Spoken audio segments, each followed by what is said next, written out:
ರಾಜ್ಯದಲ್ಲಿ ಕೊರೋನಾ ಮಹಾಮಾರಿಯ ರೂಪಾಂತರ ತಳಿ JN.1 ವ್ಯಾಪಕವಾಗಿ ಪ್ರಕರಣಗಳ ಸಂಖ್ಯೆ ಅನ್ನೋದು ಹೆಚ್ಚಾಗ್ತಿದೆ. ಇದೇ ಹಿನ್ನೆಲೆಯಲ್ಲಿ ಮಹತ್ವದ ಮೀಟಿಂಗ್ ನಡೀತಾ ಇದೆ. ಆರೋಗ್ಯ ಸಚಿವರ ನೇತೃತ್ವದಲ್ಲಿ ನಡೀತಾ ಇರುವಂತಹ ಮಹತ್ವದ ಮೀಟಿಂಗ್ ಇದು. ಆರೋಗ್ಯ ಸಚಿವರಾಗಿರುವಂತಹ ದಿನೇಶ್ ಗುಂಡೂರಾವ್ ಅವರು ಈ ಒಂದು ಸಭೆಯಲ್ಲಿ ಪ್ರಮುಖವಾಗಿ ಹಲವಾರು ವಿಚಾರಗಳ ಕುರಿತಂತೆ ಚರ್ಚೆಯನ್ನು ನಡೆಸ್ತಾರೆ. ವಿಶೇಷವಾಗಿ ಈ ಸಭೆಯಲ್ಲಿ ತಾಂತ್ರಿಕ ಸಲಹಾ ಸಮಿತಿ, ಸಂಪುಟ ಉಪಸಮಿತಿ ಭಾಗಿಯಾಗಿದೆ. ನೋಡಿ, ಡಿಸೆಂಬರ್ ಅಂದಾಗ ಕ್ರಿಸ್ಮಸ್ ಕಳೆದು ಹೋಯಿತು.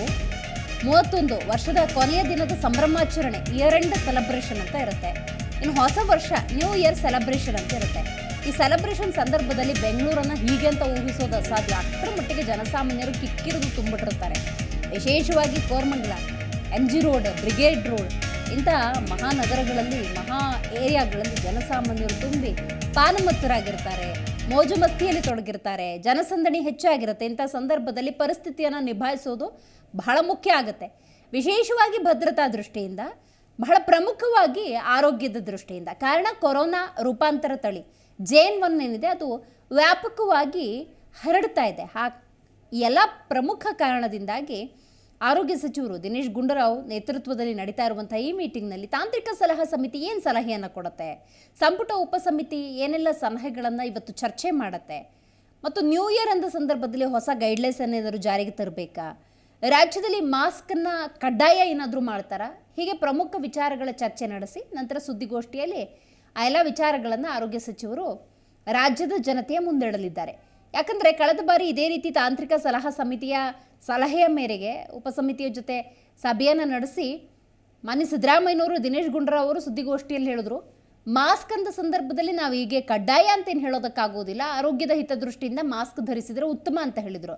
ಬಟ್ ಈಗ ಸೆಲೆಬ್ರೇಷನ್, ಮೋಜು ಮಸ್ತಿ, ಜನಸಾಮಾನ್ಯರು ಬಹುಸಂಖ್ಯೆಯಲ್ಲಿ ನ್ಯೂ ಇಯರ್ ಟೈಮಲ್ಲಿ ಸೇರ್ತಾರೆ ಅನ್ನೋದಾದರೆ ಖಂಡಿತವಾಗ್ಲೂ ಕಡ್ಡಾಯವಾಗಿ ಕೆಲವೊಂದು ನಿಬಂಧನೆಗಳನ್ನು ತಂದರೆ ಆರೋಗ್ಯದ ಬಗ್ಗೆ ಒಂದಷ್ಟು ಕಾಳಜಿ ವಹಿಸಿದ ಹಾಗಾಗತ್ತೆ. ಹಾಗಾಗಿ ತಾಂತ್ರಿಕ ಸಲಹಾ ಸಮಿತಿ ಈ ಕೋವಿಡ್ ರೂಪಾಂತರ ತಳಿ ಯಾವ ಮಟ್ಟಿಗೆ ಹರಡುತ್ತೆ, ಅದರ ಪರಿಣಾಮ ಎಷ್ಟರ ಮಟ್ಟಿಗೆ ಇರುತ್ತೆ, ಎಲ್ಲ ಮಾಹಿತಿಯನ್ನು ಸಚಿವರ ಮುಂದಿಟ್ಟ ಸಂದರ್ಭದಲ್ಲಿ ಆ ಸಭೆಯಲ್ಲಿ ಒಮ್ಮತದ ನಿರ್ಧಾರಕ್ಕೆ ಹೇಗೆ ಬರ್ತಾರೆ, ಯಾವ ನಿಯಮಗಳನ್ನು ಜಾರಿಗೆ ತರ್ತಾರೆ ಅನ್ನುವಂತಹ ಕುತೂಹಲ ಇದೆ. ಸೊ ಮೀಟಿಂಗ್ ಸದ್ಯ ನಡೀತಾ ಇದೆ. ಮೀಟಿಂಗ್ ಆದ ನಂತರ ಸುದ್ದಿಗೋಷ್ಠಿಯನ್ನು ನಡೆಸಿ ಏನಾದರೂ ನಿಬಂಧನೆಗಳನ್ನು ವಹಿಸೋದಾದರೆ ಖಂಡಿತವಾಗ್ಲೂ ಆರೋಗ್ಯ ಸಚಿವರು ಆ ಬಗ್ಗೆ ಮಾಹಿತಿಯನ್ನು ರಾಜ್ಯದ ಜನತೆಯ ಮುಂದಿಡಲಿದ್ದಾರೆ.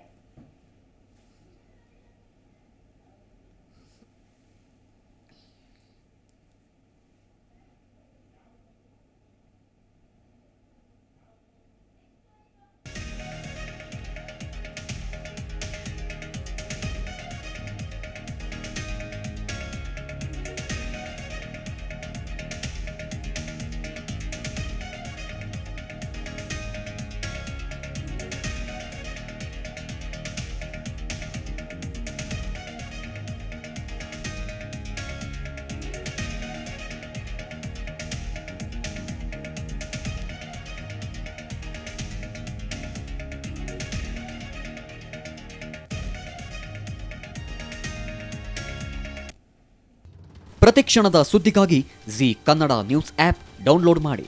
Live TV, latest updates, entertainment, life style, technology ಸುದ್ದಿ ನಿಮ್ಮ ಅಂಗೈಯಲ್ಲಿ.